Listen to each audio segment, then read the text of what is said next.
নিজে যদি জাহান্নাম থেকে বাঁচার জন্য ইলমের দরকার হয়, তাহলে অধীনস্থদেরকে জাহান্নাম থেকে বাঁচানোর জন্য ইলমের দরকার আছে না নাই?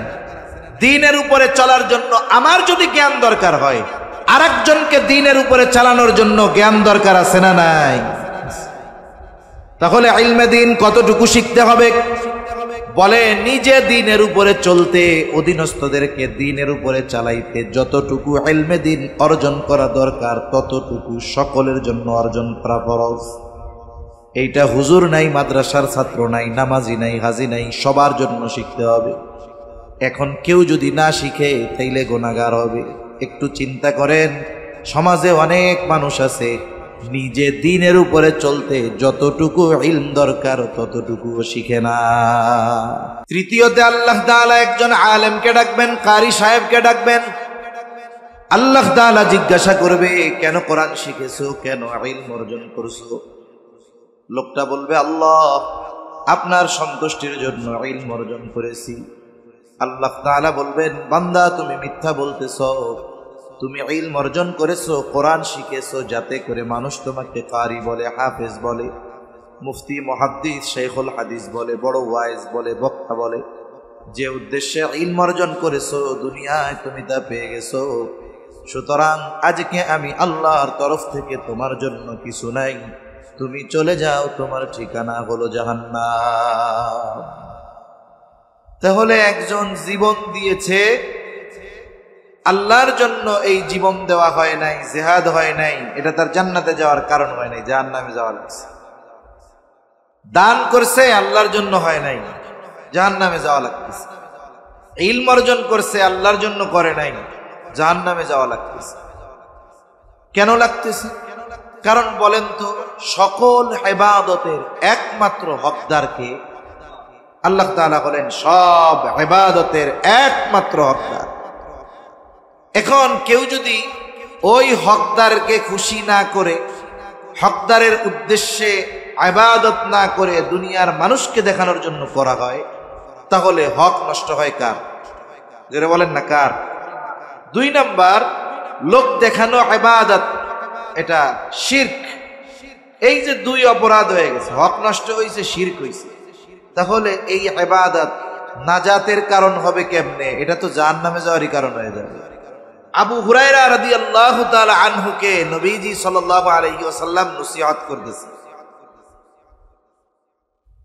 আবু হুরায়রা রাদিয়াল্লাহু তাআলা আনহু থেকে বর্ণিত, তিনি বলেন, মজলিসের মধ্যে নবীজির সাথে সাহাবায়ে কেরাম বসা। নবীজি বলতেছেন, মাইয়াখুযু আন্নী হাউলাইল কালিমাত, কে আছে আমার থেকে এই কালিমাগুলো শিখবে, গ্রহণ করবে?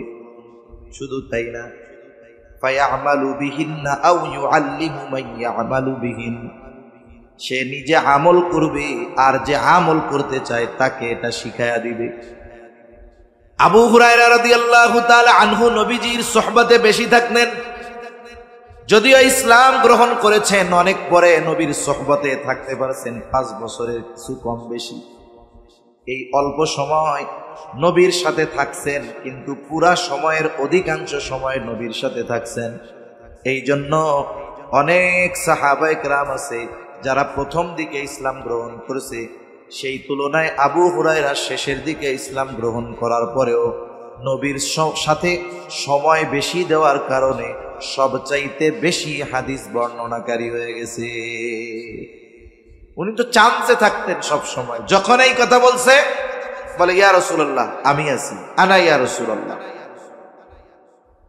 এবার নবীজি কি করলেন? তিনি বলেন, ফাআখাযা বিয়াদাই, নবীজি আমার হাতটাকে চাইপা ধরলেন, ফাআদ্দা খামসান, গুইনা গুইনা 5টা নসিহত করলেন।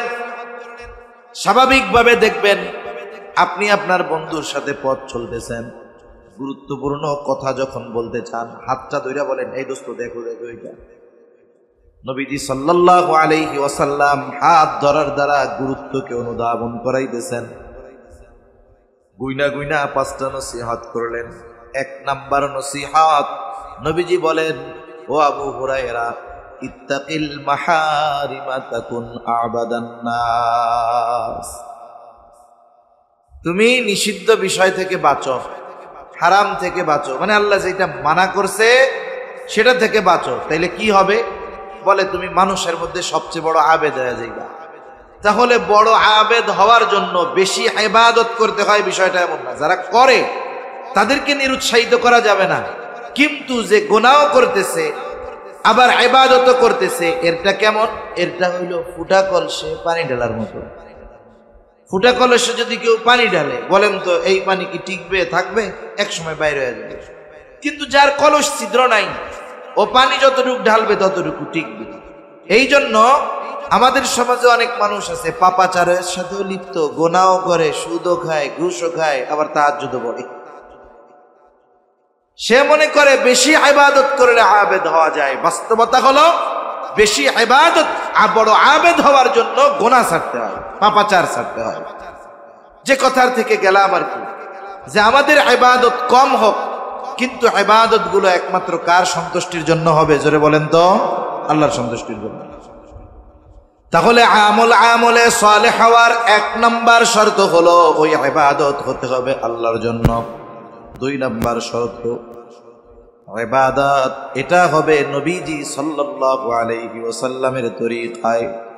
এই পৃথিবীতে যত ইবাদত আছে, কোনো ইবাদত এমনটা নাই যে নবী সেই ইবাদতের পদ্ধতি দেখায়া যান নাই। বরং যত ইবাদত আছে প্রত্যেকটা ইবাদতের তরিকা, পদ্ধতি নবীজি প্র্যাকটিক্যাল ভাবে আমাদের জন্য রেখে গেছে। যেমন ঈমানের পরে সবচাইতে বড় ইবাদত হইল নামাজ। ঈমানের পরে সবচেয়ে বড় ইবাদত কি বলেন? নামাজ।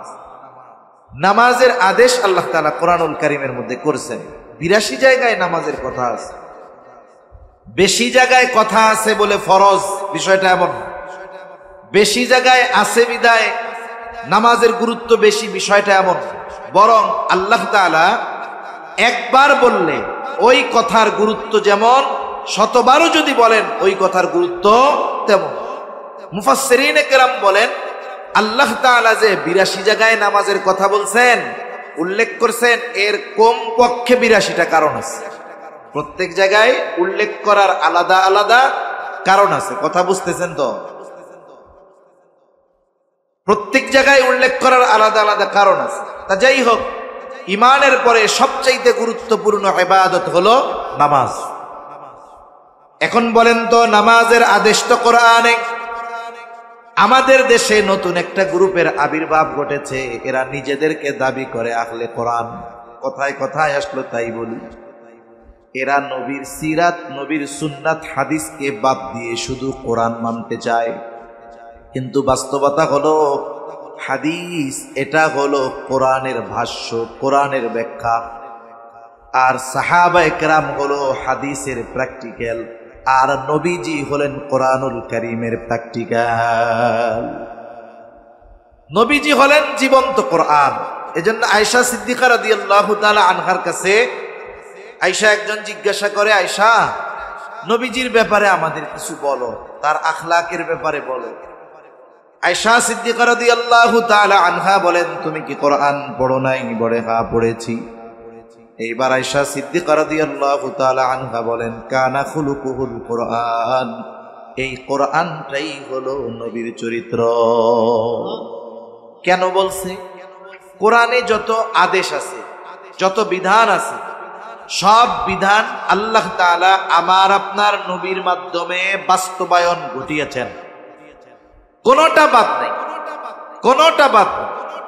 যেমন কোরআনে আছে জিনা করলে শাস্তি কি হবে, বিবাহিত নারী পুরুষ জিনা করলে শাস্তি কি হবে, পাথর নিক্ষেপ করে হত্যা করতে হবে, এটা কোরআনের আইন। এখন পাথর নিক্ষেপ করে হত্যা করবেন কাদের? যদি কোনো কাফের এই কাজ করে, শাস্তি তো তার জন্য না, সে তো ইসলামের মধ্যেই নেই। তাহলে শাস্তি কার্যকর করতে হবে কার? ইমানদারের উপরে, যদি ইমানদার জিনা করে। এখন রাসূল সাল্লাল্লাহু আলাইহি ওয়াসাল্লামের সামনে যেই ইমানদারেরা ছিলেন, বলেন তো এরা কি সাধারণ মানুষ ছিলেন নাকি? এরা তো সব সাহাবা কিরাম ছিলেন। এখন এই আমল যদি প্র্যাকটিক্যালে করাইতে হয়, তাইলে জিনা সংগঠিত হতে হবে সাহাবা কিরামের মধ্যে। আল্লাহ তাআলার কুদরত, এটা উম্মতের জন্য রহমত। সাহাবাদের মাধ্যমে জেনা সংগঠিত হয়েছে, কিন্তু ব্যাপক হারে না, একটা দুইটা ঘটনা ঘটছে। এটা আল্লাহ তাআলার কুদরত, ঘটাইছেন হয়তো আল্লাহ। কেন? কারণ এই যে শাস্তির বিধান কোরআনুল কারিমে লিখিত আছে, প্র্যাকটিক্যাল ভাবে এটা কেমনে কার্যকর করতে হবে আল্লাহ তাআলা আমার আপনার নবীর মাধ্যমে এটা প্র্যাকটিক্যাল ভাবে কেমনে সম্পাদন করা হবে এটা দেখানোর জন্য এই ঘটনা ঘটাইছে। এখন মনে করেন একজনের দ্বারা জেনা সংগঠিত হয়েছে, তিনি সাহাবা ছিলেন, এই জন্য তাকে তিরস্কার করার সুযোগ নাই, কারণ সে তো গুনার তাওবা করছে। এইরকম এক সাহাবার দ্বারা জেনা সংগঠিত হয়ে গেছে, তার নাম হলো মায়াজ ইবনে মালিক রাদিয়াল্লাহু তাআলা আনহু। কথার থেকে কথা আসতেছে, আর একদিকে চলে যাচ্ছে কথা, তাও বলি যেহেতু সামনে আসলো। মায়াজ ইবনে মালিক জেনা করে ফেলছে। নবীজির কাছে এসে সে স্বীকৃতি দিছে আমি জেনা করে ফেলছি। নবীজি তারে বলছে যাও আল্লাহর কাছে মাফ চাও, মাফ করে দিন। মায়াজ ইবনে মালিক চলে গেছে। যাওয়ার সময় চিন্তা করে আমি তো নবীরে বলি নাই যে কেমন জেনা করছি, কারণ হাদিসের মধ্যে আছে চোখের জেনা দেখা, হাতের জেনা ধরা, পায়ের জেনা চলা, প্রত্যেকটা অঙ্গ প্রত্যঙ্গের আলাদা আলাদা জেনা আছে। তাইলে নবী তো বুঝতে পারে নাই কোন জেনা করছি। সে পুনরায় আবার ফিরে আসছে, নবীজির কাছে এসে বলতেছে ইয়া রাসূলুল্লাহ, আমি তো ওই রকম জেনা করেছি যেমনটা বৈধ স্বামী স্ত্রী করে থাকে, আমি এই ধরনের জেনা করেছি। এইবার নবীজি মুখ ঘুরায় ফেলেন, সে আবার বলে যে আমি এইটা করছি। এরপরে রাসূল সাল্লাল্লাহু আলাইহি ওয়াসাল্লাম তার পরিচিত যারা তাদেরকে বলতেছে এটা কি মদ পান করছে নাকি, কারণ মানুষ যখন মাতাল থাকে অনেক কথাই বলে। পরীক্ষা করা হলো না, সে মদ পান করে নাই, নেশাগ্রস্ত নয়। জিজ্ঞাসা করা হয় এই লোকটা পাগল নাকি, আশেপাশে খোঁজ নিয়ে জানা হলো না, পাগলও নয়। তার মানে সে মদপ্য নয়, পাগলও নয়, সুস্থ মস্তিষ্কে সে তার জেনার কথা স্বীকার করেছে। এইবার তাকে শাস্তি দেওয়া হবে, পাথরে নিক্ষেপ করা হলো, সে ইন্তেকাল করলো, মারা গেল। তার জানাজা দেওয়া হলো, দাফন কাফনে নবীজি অংশগ্রহণ করলেন। জেনার শাস্তি হয়েছে, দুনিয়ায় তাওবা হলো, জেনার শাস্তির তাওবা হলো পাথর নিক্ষেপে হত্যা। নবীজি তার জানাজায় শরীক হলেন, দাফনে শরীক হলেন, কবর দিয়ে সবাই ফিরে আসতেছে। দুইজন ব্যক্তি মায়াজ ইবনে মালিকের কবরের দিকে ইশারা করে বলে এই তো মায়াজ ইবনে মালিক। আল্লাহ তাআলা যেই ব্যক্তির পাপ গোপন করার সুযোগ দিয়েছিলেন, কিন্তু এই ব্যক্তি বড় বোকা, এই ব্যক্তি নিজের গুনার কথা নিজে স্বীকার করলো, মানুষও যাই না গেল সে একজন জেনাকার। এই দুইজনের কথা নবীজির কানে গেছে, নবীজি আওয়াজ পাইলেন। কিছু দূর অগ্রসর হওয়ার পরে নবীজি সেখানে দাঁড়াইলেন, দেখতে পাইলেন মরুভূমির ভিতরে একটা গাধা মরে ফুলে আছে, দুই পা দুই দিকে ছড়ায় আছে। নবীজি দাঁড়িয়ে বললেন কোথায় ওই দুই ব্যক্তি যারা মায়াজ ইবনে মালিকের ব্যাপারে এই কথাগুলো বলছো? ওই দুইজন সামনে এসে হাজির, বলে ইয়া রাসূলুল্লাহ আমরা বলেছি। আল্লাহর রাসূল বলতেছে তোমরা তোমার ভাইয়ের গীবত করছো কেন? রাসূল সাল্লাল্লাহু আলাইহি ওয়াসাল্লাম বলে যা ওই মরা গাধার গোশত খাও। ওই দুইজন এবার বলে ইয়া রাসূলুল্লাহ আমরা কি তার ব্যাপারে মিথ্যা বলেছি নাকি? নবীজি বলেন তোমরা তোমাদের ভাইয়ের গীবত করেছো। মনে রাখো মায়াজ ইবনে মালিক যদিও শয়তানের ধোঁকায় পড়ে জিনা করেছে, গুনাহ করেছে, কিন্তু পরকালের ভয় তার মধ্যে জাগ্রত হওয়ার কারণে সে তার অপরাধের স্বীকৃতি দিয়ে শাস্তি গ্রহণ করেছে, তাওবা করেছে। মনে রাখো আল্লাহ তাআলার কাছে এই মায়াজ ইবনে মালিকের তাওবা এমন ভাবে কবুল হয়েছে, যদি একটা সম্প্রদায়ের মধ্যে মায়াজ ইবনে মালিকের এই তাওবাকে বন্টন করে দেওয়া হয়, ওই কওমের নাজাতের জন্য সেটা যথেষ্ট হয়ে যাবে। তাহলে ভুল হইছে কিন্তু খালেস তাওবা করছে, যার কারণে মর্যাদা কমে গেছে তা না, আর আল্লাহ বাড়ায় দিছে। ঠিক কিনা বলেন? তা যে কথার থেকে গেলাম, আমার আপনার নবী হলেন প্র্যাকটিক্যাল কোরআন।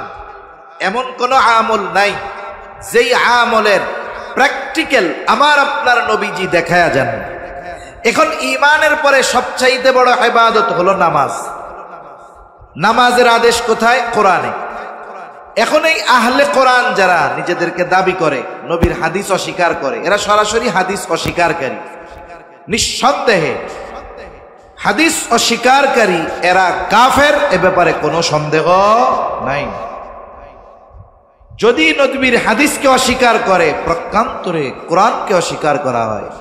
কারণ কোরআন কি আল্লাহ তাওরাতের মতো তক্তায় লেখা একসাথে এই দুনিয়ায় পাঠাইছে?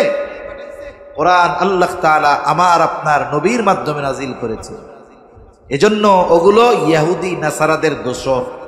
বিভিন্ন এলাকায় কোরআন পাঠ কর্মসূচির নাম দিয়ে দিয়ে আহলে কোরআন হওয়ার দাওয়াত এরা দিয়ে বেড়াচ্ছে।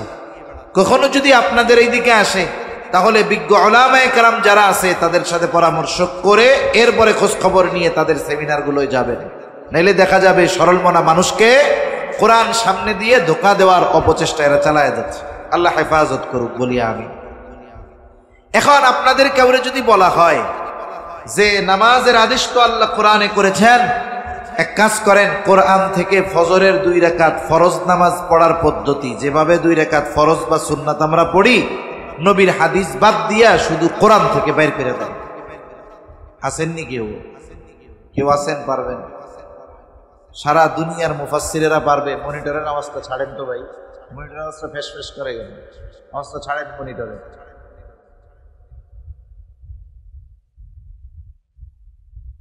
শুধুমাত্র আমরা আপনারা না, সারা পৃথিবীর সব মুফাসসিরদেরকে যদি কোরআন হাতে দিয়ে বলা হয় নবীর হাদিস, নবীর সুন্নাহ, নবীর সিরাত সব একদিকে রাখবা, শুধুমাত্র কোরআন থেকে 2 রাকাত ফজরের সুন্নাত নামাজ পড়ার পদ্ধতি বের করে দাও, সাথে সাথে যদি কিয়ামত পর্যন্ত হায়াত যদি পায়, নবীর সুন্নাহ হাদিস বাদ দিয়ে 1 রাকাত নামাজ পড়ার পদ্ধতিও তারা বের করতে পারবে না।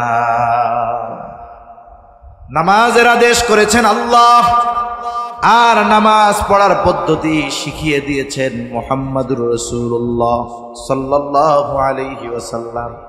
এই জন্য নবীজি বলেন, সল্লু কামা রাআইতুমুনি উসাল্লি। নামাজ পড়তে হবে কিভাবে? কামা রাআইতুমুনি উসাল্লি, আমাকে যেভাবে পড়তে দেখো তোমরা এইভাবে পড়ো। যদি কোরআন থেকে নামাজ পড়তে যায়, যেমন নামাজের একটা ফরজ রুকু করা, কোরআনেও আছে ওয়ারকাউ মা'আর রাকিঈন, রুকুকারীদের সাথে রুকু করো।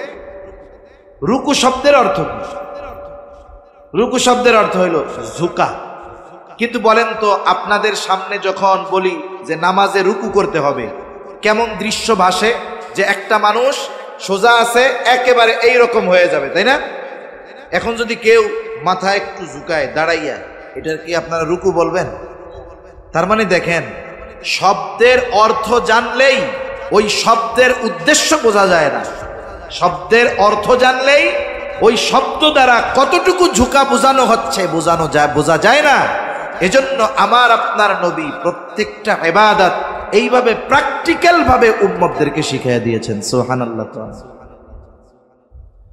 নবীর থেকে শিখতে হবে নামাজ কিভাবে পড়তে হবে। এই জন্য যে কোনো ইবাদতের তরিকা আমার আপনার নবীর থেকে গ্রহণ করতে হবে। আপনি হজ করবেন, কেমনে হজ করবেন? নবীজি বলেন, খুদু আন্নি মানাসিকাকুম, আমার থেকে শিখে নাও কেমনে হজ করবা। তার মানে এমন কোনো ইবাদত নাই যে ইবাদত আমার আপনার নবীর তরিকায় হয় না। এরকম কোন ইবাদত নাই যে নবীর সুন্নাত বাদ দিয়ে করবেন। এজন্য আমল যদি আমলে সালেহ হতে হয়, রাসূল আকরাম সাল্লাল্লাহু আলাইহি ওয়াসাল্লামের পদ্ধতি অনুসরণ করতে হবে। 2টা শর্ত গেল। 3 নাম্বার শর্ত, যেই ইবাদত আমি আপনি করব সেই ইবাদতের ব্যাপারে ইলম অর্জন করতে হবে, জ্ঞান অর্জন করতে হবে। ইলম শিক্ষা করা ফরজ। রাসূল আকরাম সাল্লাল্লাহু আলাইহি ওয়াসাল্লাম বলেন, তলাবুল ইলমি ফরিদাতুন আলা কুল্লি মুসলিম, দ্বীনি ইলম শিক্ষা করা প্রত্যেক মুসলমান নরনারীর উপরে ফরজ। প্রথম প্রশ্ন হইল, কতটুকু শিক্ষা করা ফরজ? মুহাদ্দিসিন মুফাসসিরিন কেরাম বলেন যে একটা মানুষ নিজের জীবন পরিচালনার জন্য যতটুকু ইলমে দ্বীন দরকার শেখা ফরজ। আবার কেউ কেউ বলেন না, অতটুকুতেও হবে না। কেন হবে না? বলে কোরআনুল কারীমের মধ্যে আল্লাহ তাআলা বলেন, ইয়া আইয়ুহাল্লাযীনা আমানু কু আনফুসাকুম ওয়া আহলিকুম নারা। বলে হে ইমানদারেরা, তোমরা নিজেরা জাহান্নামের আগুন থেকে বাঁচো, অধীনস্থদেরকেও জাহান্নামের আগুন থেকে বাঁচাও। তাহলে বলেন তো, জাহান্নাম থেকে তো নিজে বাঁচলে হবে না, অধীনস্থদেরকেও বাঁচাতে হবে। তার মানে অধীনস্থদেরকেও বাঁচানোর চেষ্টা করতে হবে। নিজে যদি জাহান্নাম থেকে বাঁচার জন্য ইলমের দরকার হয়, তাহলে অধীনস্থদেরকে জাহান্নাম থেকে বাঁচানোর জন্য ইলমের দরকার আছে না নাই? দ্বীনের উপরে চলার জন্য আমার যদি জ্ঞান দরকার হয়, আরেকজনকে দ্বীনের উপরে চালানোর জন্য জ্ঞান দরকার আছে না নাই? তাহলে ইলমে দ্বীন কতটুকু শিখতে হবে? বলে নিজে দ্বীনের উপরে চলতে, অধীনস্থদেরকে দ্বীনের উপরে চালাইতে যতটুকু ইলমে দ্বীন অর্জন করা দরকার, ততটুকু সকলের জন্য অর্জন করা ফরজ। এইটা হুজুর নাই, মাদ্রাসার ছাত্র নাই, নামাজি নাই, হাজি নাই, সবার জন্য শিখতে হবে। এখন কেউ যদি না শিখে তাইলে গুনাহগার হবে। একটু চিন্তা করেন, সমাজে অনেক মানুষ আছে নিজে দ্বীনের উপরে চলতে যতটুকু ইলম দরকার ততটুকুও শিখে না। এখন একটা পদ্ধতি তো বাইর করার দরকার, শিখতে তো হবে, না শিখলে তো গুনাহগার। কেমনে শিখবেন? মাদ্রাসায় তো ছোট ছোট বাচ্চারা যায়, এরা গিয়ে শিখে। আপনারা মুরব্বীরা কি করতে পারেন? আপনার মাদ্রাসার মুতামিম, মসজিদের ইমাম সাহেবকে বলতে পারেন যে হুজুর, কতটুকু দিন শেখা ফরজ আমরা তো বুঝি না, আপনি আমাদেরকে একটু প্রতিদিন আধা ঘন্টা সময় দিয়ে শিখাইয়া দেন। বলেন তো কোন মাদ্রাসার মুতামিম, কোন মসজিদের ইমাম খতিব বলবে যে আপনি দিন শিখতে চান? তারা বলবে যে না, আমাকে টাইম টুইম নেই, এরকম বলবে নাকি? বরং আগ্রহের সাথে শিখিয়ে দিবে। সমস্যা আমাদের, আমরা নিজেদেরকে অন্যের সামনে ছোট করতে চাই না। এখন আমি সূরা ভালো মতো পারি না, দোয়ায় কুনুত তো আর জোরে জোরে পড়া লাগে না, জোরে পড়া লাগে না। এখন আমি যে দোয়ায় কুনুত ভালো পারি না, হুজুরে যদি এটা যাই না যায় তাইলে আমার জন্য লজ্জা না? হুজুরের উপরে বড় বড় কথা বলি, কিন্তু হুজুর যদি জানে আমি দোয়ায় কুনুত জানি না, তাইলে তো আমার ইজ্জত শেষ। এজন্য শিখতে যাই না। এই যে দুনিয়ার লজ্জা, দুনিয়ায় লজ্জা কইরা শিখলাম না, আখেরাতে সাইজ খাওন লাগবে। দুনিয়ায় যদি একটু লজ্জা ভাঙা শিখি তাইলে আখেরাতে বাঁচা যাইব, ঠিক কিনা বলেন? এজন্য আমরা চেষ্টা করব আমাদের আলেম যারা আছে, মাদ্রাসার শিক্ষক যারা আছে, মসজিদের ইমাম খতিব যারা আছে, তাদেরকে বলা যে দৈনিক এশার পরে আধা ঘন্টা আপনি আমাদেরকে একটুগুলো শিখাইয়া দেন যেগুলো দরকার। যদি না শিখি কি হবে? আল্লাহ তাআলার কাছে জবাবদিহি তার কাঠগড়ায় দাঁড়ানো লাগবে। কারণ নবীজি বলেন কুল্লুকুম রাঈনা ওয়া কুল্লুকুম মাসউলুনা আন রাইয়াতিহি। নবীজি বলেন তোমরা প্রত্যেকেই দায়িত্বশীল, আর প্রত্যেককে তার দায়িত্বের ব্যাপারে জিজ্ঞাসা করা হবে। পিতাকে সন্তানের ব্যাপারে জিজ্ঞাসা করা হবে, স্বামীকে স্ত্রীর ব্যাপারে জিজ্ঞাসা করা হবে, মাকে কন্যার ব্যাপারে জিজ্ঞাসা করা হবে। সেই দিন আমি যদি একা একা আমল করি, সন্তানদের যদি দ্বীনের উপরে পরিচালিত করার চেষ্টা না করি, কিয়ামতের দিন হয়তো আমার আমল কাজে আসবে না। ওই অধীনস্থদের কারণে আমাকে আপনাকে শাস্তি ভোগ করা লাগবে। যাদের জন্য পরিশ্রম করতেছেন তারা দুশ্মন হয়ে যাবে। আপনার আমার তো আমলের অভাব নাই, কিন্তু সন্তানটারে গুরুত্ব দেয়নি। আরে আমি পড়ি, ওই যে নামাজ না পড়ে তাতে আমাকে। কিয়ামতের দিন ওরা অন্তরায় হয়ে দাঁড়াবে, বাধা হয়ে দাঁড়ায় যাবে। আপনি আজকে জোর করেন না, সন্তানটা ঘুম থেকে উঠাইতে কষ্ট হয়, শীতের রাত, অনেক রাত্রে ঘুমাইছে, উঠলে কষ্ট হবে, থাক, পড়ার দরকার নাই নামাজ। রোজার মাস, গরমের দিনের রোজা, হায়রে এত লম্বা দিন না খাইয়া থাকবে, আমার পোলাডার মাইয়াডার কত কষ্ট হবে রে। এই যে মোহাব্বত কইরা রোজা রাখার নাই, নামাজ পড়ার নাই, পর্দা করার নাই, এই মোহাব্বত পরকালে ওরা আপনার আমার বিরুদ্ধে দাঁড়ায় যাবে। কি বলবে? রব্বানা ইন্না আতা'না সাদাতানা ওয়া কুবারা'না ফাআদাল্লুনাস সাবিলা। বলবে রব ইন্না আতা'না সাদাতানা ওয়া কুবারা'না, আমরা আমাদের নেতাদের, বড়দের অনুসরণ করেছি।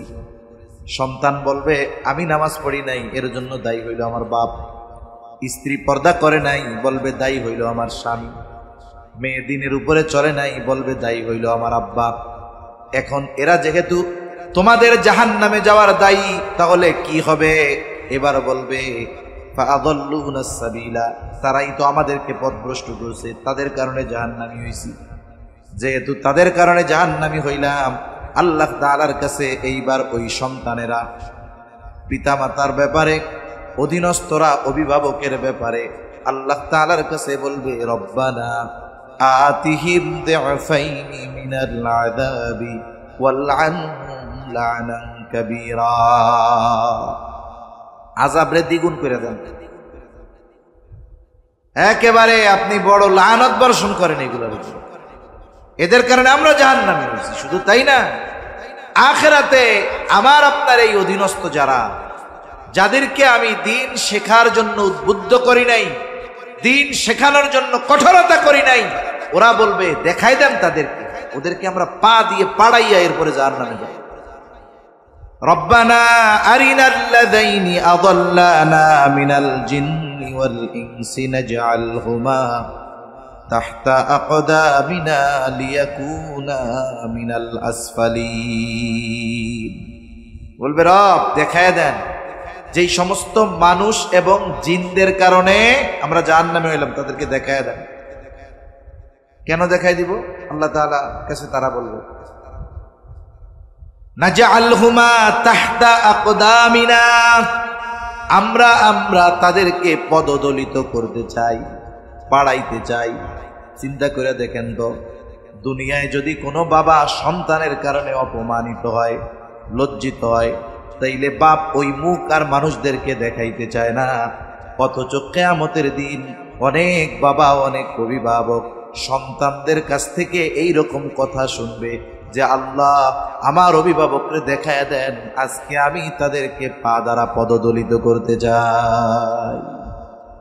সেজন্য ওই অপমান হওয়ার আগেই উচিত আমাদের অধীনস্থদেরকে দিন শেখানো।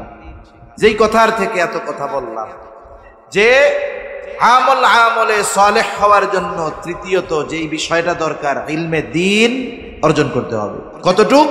বলে নিজে এবং অধীনস্থদেরকে দিনের উপরে পরিচালিত করতে যতটুকু ইলমে দিন দরকার, এতটুকু শেখা সকল মুসলমান নরনারীর উপরে ফরজ।